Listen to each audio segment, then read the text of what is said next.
Hey all, Eli here. I think I just went live. Today I'm here to talk about the national debt, and I know this is a Pokemon channel, but I watch a lot of econ channels based in Pokemon, and see a lot of assumptions that, first off, some people are just way off, but second of all, there are a lot of people that I consider to be really smart, who probably took maybe some econ classes at some point in life, who I think unfortunately rely maybe on traditional economics far too much for assumptions. And one of the most common of that is the way people talk about the national debt. So my goal today is just to talk a little bit about that, why the national debt is fake, which you'll see soon, but also hopefully get you thinking about broader ways to question sort of what's been considered orthodox economic thinking. Because in reality, the economic, the economic scholarship has been really dominated by one type of ideology, really since the Reagan years, and even before that. And there's a growing movement of sort of new economists who are talking about this in new ways. And hopefully reorienting yourself and considering different perspectives can help you assess economic trends, impacts, and other sorts of things about who's to blame when we start talking about countries' crises. So hopefully today I'm going to be talking about stuff mostly in nonpartisan ways, but hopefully giving some examples that you can apply to the crises. And of course, you don't have to agree with me. I'm happy to take feedback. I'm happy to talk about what I'm talking, go back and forth about the ideas I'm going around here. So first of all, let's start with the national debt. I have this on the left side of me. You can see that I've got the debt clock pulled up, and it looks just terrifying. Wow, the national debt is just racing up, $31.5 trillion right now, which is weird because we hit the debt ceiling theoretically recently. So theoretically we should be at the ceiling, but we're not because the Department of Treasury is doing what they're calling extraordinary measures, shifting around a lot of money in different ways in accounts, retirement accounts, drawing out money, pausing ways to put in money in order to keep the money, available to use for everyday government business. So that's why we haven't shut down completely, or why we haven't stopped paying our debts. Using, of course, sort of the formalized we, the people. But that's a little misleading. There's a lot of fear-mongering going on with the national debt, which here you see is being so high. And there's been a lot of fear-mongering for a long time about the national debt, right? During both the Obama years and Trump years, different parties were talking about how much there was of the debt impact during COVID measures. There was a significant debt impact. And really, it's sort of funny because the last time there was a surplus was, of course, during the Clinton years, and George Bush did a huge tax break that pretty much put us back, starting us getting deficits again, right?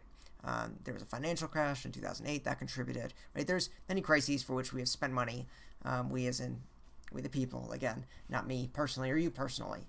And it's being used to scare people, I believe, because people come up with calculations like, do you know this is, $10,000 per American? When are you going to be able to pay this back?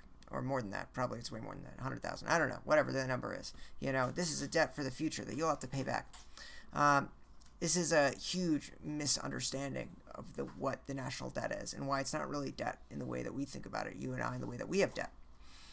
If I have debt, and I do have lots of student loans, or you have debt, the way we pay it back is we go get our job, or we sell our things, or we, reduce our expenditures so that our income can cover payments.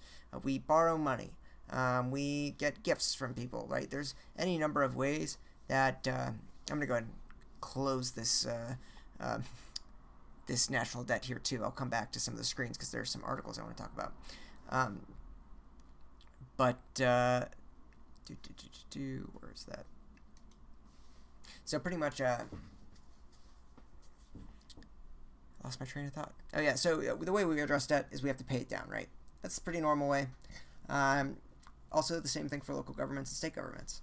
The reason there's such a large crisis in local governments right now is frequently because they have huge pension problems, right? Essentially what has happened is that 20, 30 years ago, there were a lot of public employees, police, fire, regular administrative services, who were promised really nice pensions. Of course, they didn't have to pay that at the time. That was essentially debt they were putting forward that we had to pay for now. And, to pay that debt, they have to do the same sort of things. They have to raise more money, raise taxes, or reduce spending, or default in some cases, right? Detroit went bankrupt, although I think they still ended up paying out benefits, many of them. So that's the way it works at the state level, at the local level, at the individual level. But the federal government is different. The federal government has a magic weapon called, I don't know what there's called, the Federal Reserve, pretty much, right? You can print money. And so if you think about an analog, imagine that I had $5,000 in debt, and I went around telling everyone, I have $5,000 in debt. Woe is me. I'm going to have to stop my, lifestyle. I will have to give the burden to my kids and all these other things. But I had a money machine in my basement that could get rid of the debt. People would think that's sort of insane, right? They'd be like, what the heck? You have a money machine in your basement. Just print the money. Like, assuming it's not fraudulent, right? Assuming it's like real money. You have the power to do this. Why don't you just go down, print $5,000 and pay your debt back, right? Well, this is the sort of power the government has, right? And we're going to get into the implications a little later. There are obviously sort of immediate concerns that people come up when you sort of start parading these ideas. So that's the first thing, is the government has a large money printer. The national debt, as many people think about it, hasn't existed really since the gold era, right? Until we were taken off the gold standard, and I think it was the 70s, the government had reserves of gold, and if you went and took your money to the bank, they'd have to trade you for gold. But we came off the gold standard, so the government no longer needs to have this, stockpile of gold. All they have is cash and the U.S. dollar and the power of that, which can be variable depending on how people look at it.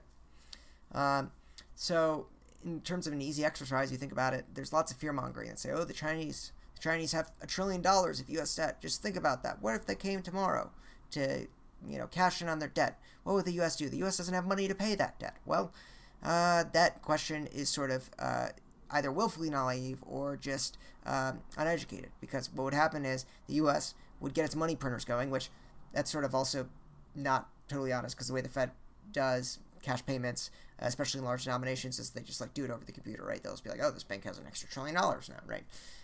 But essentially, they could pay it back by digitally transferring $1 trillion. And this gets to another thing about debt that people don't recognize frequently when they talk about it, is that debt is itself a currency.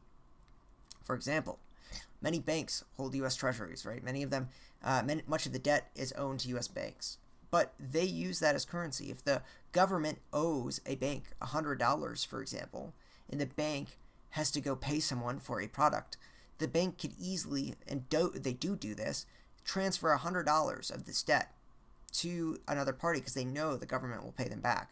So even though it seems like debt, and by the way, in regular day-to-day life, we have this too, where people transfer their debts, or there'll be different creditors, right? Essentially what happens is that the government can always satisfy the debts because they can always print it. And the debt itself is used as a currency in the international markets, right? When you have $32 trillion in debt, what that really means is we have $32 trillion in currency floating around, because it's equivalent to U.S. dollars, and people can trade around and they know they'll get paid back. Of course, unless the debt ceiling doesn't get raised, but they'll always get it paid back as long as the government's willing to print the money. So that's a huge misconception, right, between the federal debt and local debt or personal debt that we have. So what does this mean in terms of consequences? Well, first, it means that if we have a debt crisis like we do right now, where the debt ceiling needs to be raised or else we can't borrow more money, what it really means is that either A, we need to sort of start handing out more of this debt, or B, we can actually print some amount of money to get out of this debt. And the situation is going to be that the result is going to be the same. So if you think about it, before I said that if we issue $1 trillion in debt, banks and other established players will use it almost as currency, right? Because they know they're going to get that money down the line anyway from the federal government, or immediately they can cash it in for a lower value frequently. So imagine that versus the Federal Reserve printing $1 trillion coin, which is an idea that's been sort of laughed at. That in terms of the economic impact, it's going to be absolutely the same on the U.S. government and the people and the economy, whether you issue $1 trillion coin or $1 trillion debt. In terms of inflation, in terms of all of that, it's going to be the same effect. So what you see in terms of the national debt is it's just a number that is arbitrary. All it means is that the U.S. is not printing as much money as it's taking out in debt, and if it did, the debt would not be growing. So obviously this has implications. The first concern that people are going to have when they hear something like this is, well, that's going to cause inflation. Obviously, look at the money printers in Venezuela and everywhere else. If you just print to hell and back, then the value of your currency is going to devalue rapidly, right? Frequent, argument. There are a few problems with this argument. First off is the argument that if we print $1 trillion coin, as I said earlier, is going to have the same sort of economic impact as continuing to take out more debt, right? So the actual number of the debt doesn't matter in terms of the inflation. It's the amount that the government injects into the economy, either in services, in payouts, and other things, right? So that's the first thing, is that if we decided to mint $1 trillion coin or take out $1 trillion in more debt, in terms of inflation, the economic impact would be the same. Second of all, is that the American dollar is literally, at least for now, and will be for a long time, and has been, the strongest currency in the world. And what I mean by that is that it is really the currency on which the world does business. It is held in reserves. I don't know how many times you all have been to sort of non-first world countries, developing countries. People hold their banks and their reserves and their savings in dollars because they know it's stable. For example, my family's from Belarus. I've been back there. Dictatorship regime. In the past, it has hyperinflation. Nobody holds their savings in Belarusian rubles. Everyone has them in dollars because they know the dollar will be stable. So it's sort of this world reserve currency that everyone latches onto. So if you print $1 trillion, it's not going to have the same sort of impact because the confidence of the dollar will not be lost. Some people will say, well, if you just print willy-nilly, then of course the confidence will be lost. People just know you can print more. Well, yes and no. First off, the dollar has a long way to go before it is printed to death like Venezuela did, right? Venezuela did not have a reserve currency. Venezuela had a smaller population. Venezuela did not have the strength of financial institutions. Venezuela's entire economy was based off being a petrostate, right? There are all these factors that make a huge distinction, which doesn't even make that comparison applicable to the U.S. Second of all, it of course ignores the fact that the U.S. has historically, certainly over the last 100 years, printed money to fund its programs, and there's one further consideration. The one that talks about, the GDP increase in terms of investment. What I mean by this is that when the government prints money and invests into the economy, if it increases the productivity of the workers, then the inflationary aspect is not going to be a net positive. And so you can think about it this way. Imagine there's an unemployed person, right? And they have two options. Currently, they can sit on unemployment, collect benefits, and apply to jobs. And of course, they're going to get money from the government, and they're going to go spend it at shops, and that sort of continues to make up for the economic loss that they had while being gone, or while they're unemployed. There's a big benefit, theoretically, in terms of making sure that down the line you don't have to pay as much, right? Because if someone isn't going to lose their homes and you don't have to put together all the social services and welfare services that you would usually send for someone who loses their home, the homeless, everything auxiliary to that, right? So theoretically, if you tied someone over while they're unemployed, you pay them, there are certain theoretical benefits you could see in terms of investment, is that you pay in the short term, for in the long term you have to pay less. But there's also an alternative, which is having a jobs guarantee of some sort. And what that would mean is that if someone's unemployed in the private sector, there would be some sort of program on a local level to employ the person in some sort of method, right? Making signs for the local government, which they would pay to make anyway, right? This is an increase in productivity. This person was unemployed, and now they're getting paid to do something that increases the GDP of the country. And yes, theoretically, the government would be printing money to fund some of these programs, or of course, collecting from taxes, although we'll get to that later. But the net impact of that spending will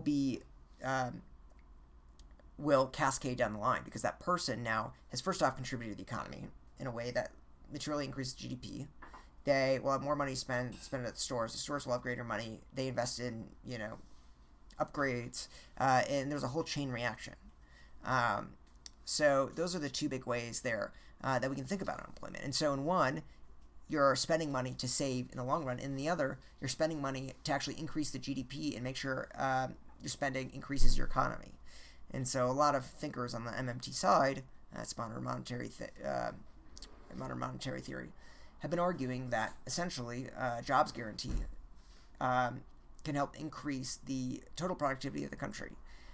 Historically, economists have had this idea. It's called the Nehru, forgot. That there's such a thing as maximum employment. The idea is that like once 95% of working Americans that want to work are employed, 5% are bound to always be unemployed and be unproductive. The MMT economists argue that this is sort of a false choice, and that in reality, if we had put these 5% unemployed to work, that they would help the economy, they would grow the GDP, and they don't just have to be passive. They don't, these people that are unemployed don't actually have to be unemployed. Maybe in the private sector there aren't enough jobs for them, but by providing jobs in the public sector, you can essentially increase productivity of the country. So that's a big argument that is made. And of course, one of the ways they fund this is the sort of printing money that we talked about. Also want to come back to inflation. Inflation is sort of this boogeyman word. And in part, it's because we've seen rapid inflation over the last year and a half or whatever since the COVID inflation really started. And I'm sure you've experienced it. I've experienced it. Some of my favorite jam is now, 40% more expensive, and I stopped buying it, right? But eggs are more expensive, right? Although, in a lot of cases, the reason for the inflation is totally mischaracterized. And there are a few reasons for that. First off, we know that much of the increase in price in terms of inflation was driven by supply chain constraints. This is sort of easy if you think about it right now with eggs, right? Eggs have seen wild amounts of inflation recently, and we know that there was an avian flu that killed off 30% of birds, and so there's this huge drop in supply, which of course we'd expect the price to go up. These are basic economic principles of supply and demand. But the reason the eggs didn't go up isn't because of stimulus spending during the COVID era. It's because of an acute shortage in eggs, and so this is the sort of thing we've seen in the past year for COVID with supply chain shortages, with chips, with other things. It's not that everyone had all of a sudden more money, although we can talk about that too. It's mainly because of these supply chain shortages, and we know this because if you compare the U.S. to other biggest world economies, the U.S.'s inflation rate was not significantly greater than other countries, despite the fact the U.S. spent way more money and printed way more money than other countries. Look at Europe, for example, right? They've had a huge inflationary crisis, in part driven by the cost of energy, in part because of the war, in part of other things, correct? And what you see is that across Europe, the inflation has been just as high as the U.S., and they spent a fraction of what the U.S. did in terms of public services broadly, in terms of stimulus, in terms of the PPP program, in terms of the enhanced unemployment benefits, and all these things. So you have an example of comparing us to England, to the UK, which has its own currency. In all these situations, these other countries were not able to dodge inflation simply by choosing not to print currency. It was because of broader factors. Now, of course, on the edges, printing money does have an impact, but the impact is sort of outsized. And the problems with the inflation rate are not widely discussed correctly. We talk about inflation being high as naturally a bad thing, but really what's bad is unpredictability. The fact that you don't know how much of a raise to ask to your boss for next year because you don't know how much prices are going to increase. You don't know whether you should buy a product right now because you don't know if your wages will keep up or whether inflation will outpace it. It's all this unpredictability that causes problems. You don't know how much money to lend or at what rate to get lended at because of inflation. These are all these problems. But if you solve on the unpredictability, then the actual rate of inflation itself is arbitrary for several reasons. First off, 2%, which is the sort of target unemployment rate for America, is an arbitrary number. It was invented in New Zealand, it was carried across the world, and the main reason it was adopted in the first place is because people felt, and the government felt in New Zealand, that if people had a target rate of 2% and the government kept it, that people would feel more comfortable and safe, but there was no actual economic backing for this number. In America, if our inflation rate was 3% every year, which many economists actually consider to be healthier than 2% for myriad reasons, the biggest thing would be to make sure that year after year, the rate is consistent, not that it's low or not high. Now, of course, you can expand it out, 7%, 8%, 12%, whatever. Inflation, people don't like rising prices. This is sort of a psychological problem with it, too. But if inflation went up by 8% every single year, for example, we're not used to that as Americans, but there are countries where inflation is consistently 8%, and there's been still huge economic growth, in part because there's consistent price rises. If you knew every year that products would go up 8%, and you knew that your raises would be at least 8% to cover the inflation, inflation wouldn't be nearly as much of a problem. The really core economic productivity is really what's the most important. And many developing countries have recognized that in terms of keeping the inflation consistent. And there are benefits to a higher target inflation rate. For example, 3 or 4% here in the U.S. The main benefit is that you can print more money and fund more social services, or more jobs, or whatever your interest is. If you're someone who's from higher military spending, right, that's all deficit, funded anyway. In each of those steps, a higher inflation rate, target inflation rate, gives you more leeway. And so 3 or 4% isn't bad on its own. And if it's consistent, and we keep it there, then printing enough money to target a 3 or 4% inflation rate opens up a far more leeway in terms of national government spending. So as a review, quickly, is that the national government is arbitrary. The national debt is fake. It's arbitrary. It wholly depends on how much money we print versus the amount that we fund and spend and send out. That inflation on its own is not bad as long as it's consistent, and it's predictable, and jobs can keep up with the amount that it's spending, and the fact that inflation is far more frequently due to supply chain constraints and other broader economic factors. The last one is actually that you can spend to increase productivity. And what that means is, with the unemployed person example, if the government hires an unemployed person, the overall productivity of the government would go up. Even though the government is spending, the GDP will go up. So those are some of the main points. So then you get a question of income tax, right? People ask, well, if this is all fake, if the government can just print the money, then why do we pay income taxes? Clearly, the government doesn't need our money to actually run itself if it can just print it, right? It's a fair question. It's a funny one. And you're sort of right that if the government stopped taxation tomorrow entirely and continued deficit funding or debt financing, it wouldn't have the sort of catastrophic effects that everyone thinks of, because that's already how the government funds much of itself. But it will have obviously some inflation, which is one of the reasons for taxation, right? You're taking money out of the economy just as you're putting it in. So the government putting money into the economy on certain programs to keep them funded because it sees them as priorities, whether it's welfare, the military, the environment, states, whatever. And then it's pulling money out of the economy to keep the inflation under check. So you got a two-way street. So it's not taking taxes because it needs them to fund programs. It's taking the taxes because in part to keep inflation under check. And if it stopped, then inflation would go up. That's the first thing. Second thing is our tax system is redistributive. So even if the government printed a bunch of money, our tax system theoretically helps fight income inequality in a theoretical sort of idealistic sort of view. In reality, we know that there are lots of loopholes for certain members of the country, many of them disproportionately to the rich because there are significant advantages.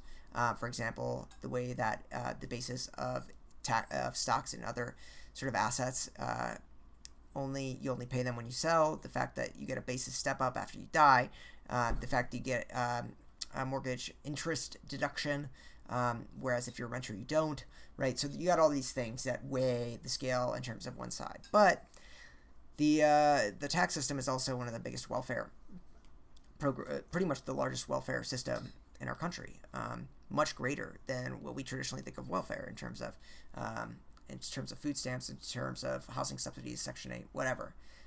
In reality, the tax system is the largest subsidy. You've got the earned income tax credit, which is huge. It's a huge subsidy for people who are working who are low income. You've got a child tax subsidy, which is child tax credit, which is refundable tax credit. It's pretty big. So along the line, the government uses our tax system as a way to run welfare. And you can ask why that is. Maybe it's just more politically popular to give people tax breaks to the money directly. But in reality, it's the same thing. Whether you give $2,000 per year to a family for children as welfare, or whether you give it out through a tax break, a refundable tax break every year when they file income taxes, in reality, the effect is the same. It's still a welfare system. So that's another big reason that we actually have a tax system. Inequality, subsidies, welfare, and to fight inflation. So given that, I wanted to show a few articles to go through really quick on the national debt situation. Just going to pull it up here. So just a few to scroll through. So first, as I talked about before, we already hit the national debt limit, theoretically. And we got these extraordinary measures. So people talk about printing a $1 trillion coin and saying that it's a gimmick. And in reality, we already run on gimmicks. The fact that you got Janet Yellen here shifting money away from certain retirement funds to fund certain things and withdrawing from other retirement funds and pausing investments, right? You already have a myriad of accounting maneuvers. Even though these are promises the government made, they're moving money around to keep from hitting the technical debt limit. Of course, if there were a default, there would be huge repercussions across the economy, and we know there are tons of studies to show this. Some people have argued that the Constitution actually requires us to honor our debt because there's a full faith and credit clause, and that theoretically the U.S. It's unconstitutional to default. That, along with the legal argument, there are other legal arguments, obviously, saying that the Treasury can mint, not the Treasury, the U.S. Mint can mint the $1 trillion coin. So there are other arguments about how to get around this without legislation.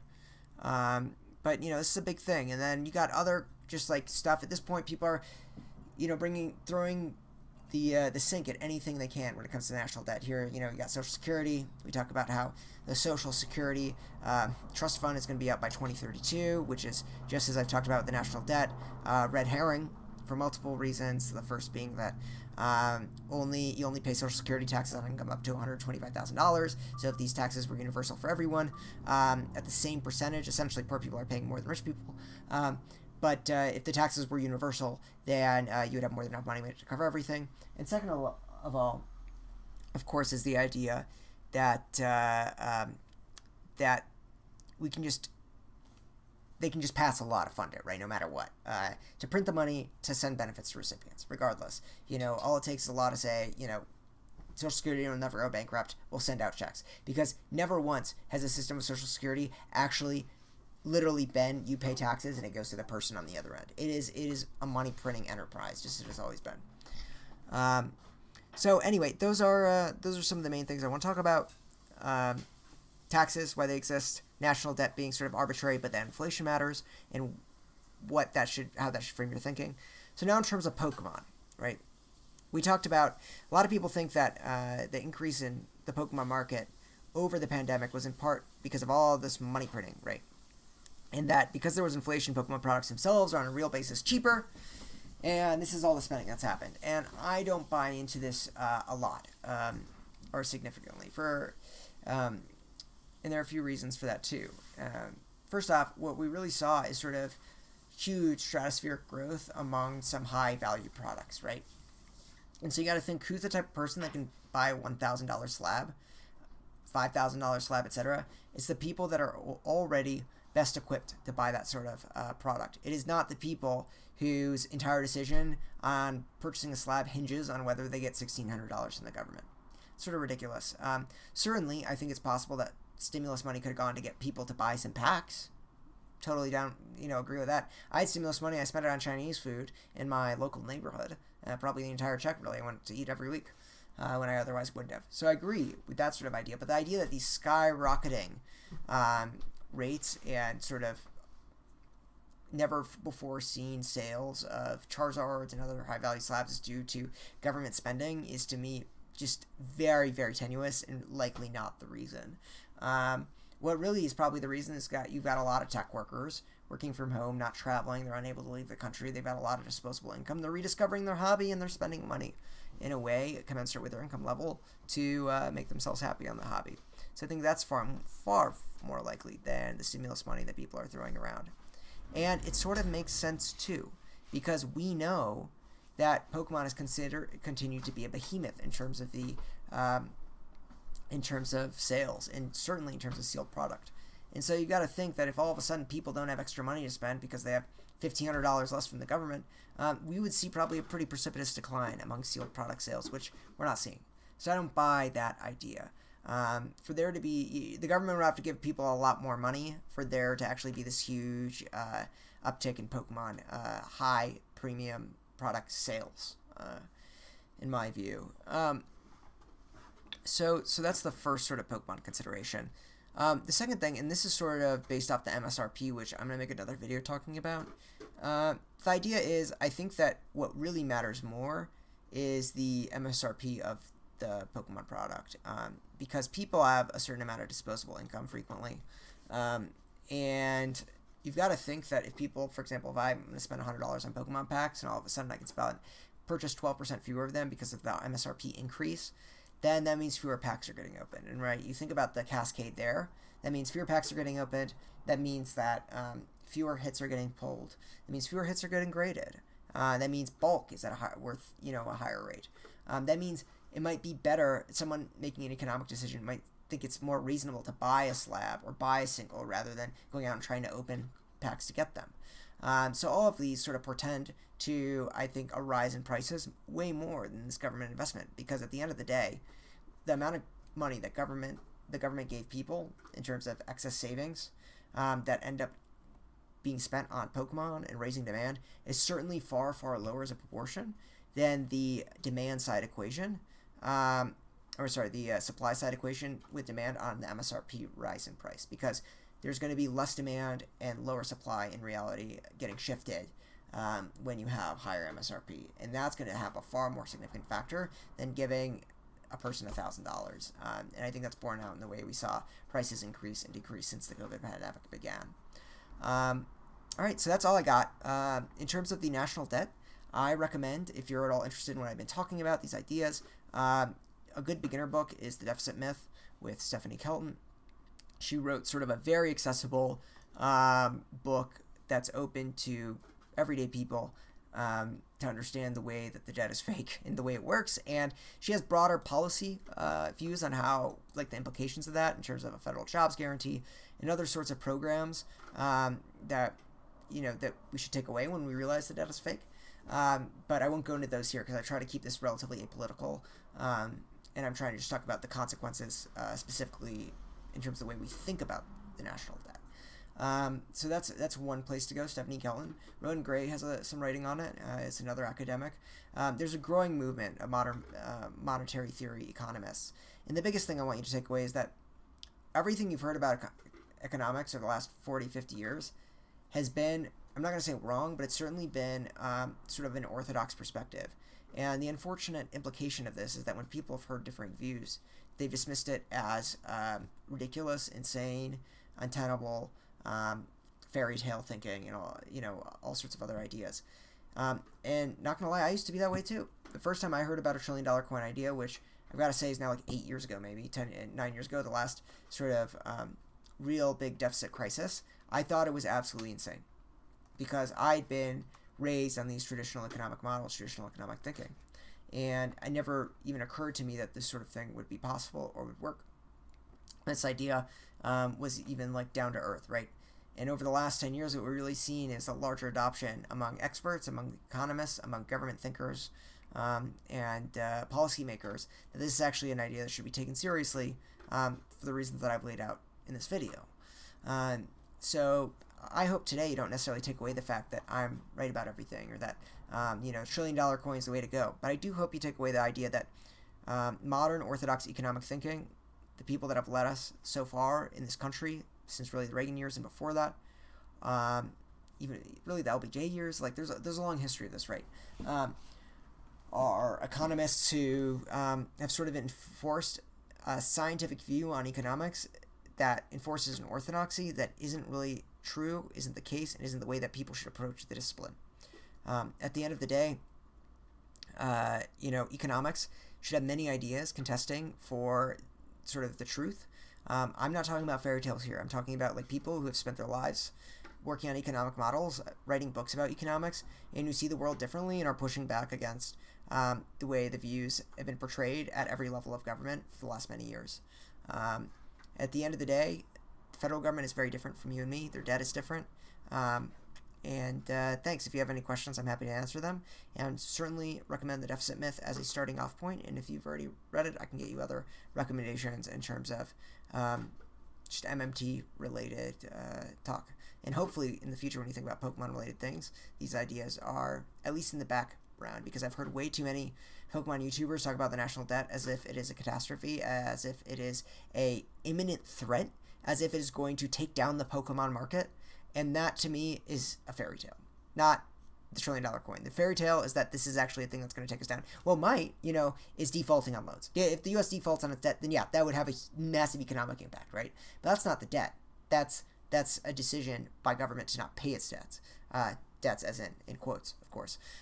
So I really hope that going forward, when YouTubers talk about this as if it's a known fact that the debt is terrible and the debt is going to screw us all over, and just the traditional ways that people have talked about it, just push back a bit. And that's what I try to do across the board, because it's just simply not the case that the debt, as it exists today and as it's theorized today, is going to have a giant influence on both you and me anytime. Period. Thanks again. Have a great one. Don't forget to like and subscribe. I really appreciate your time.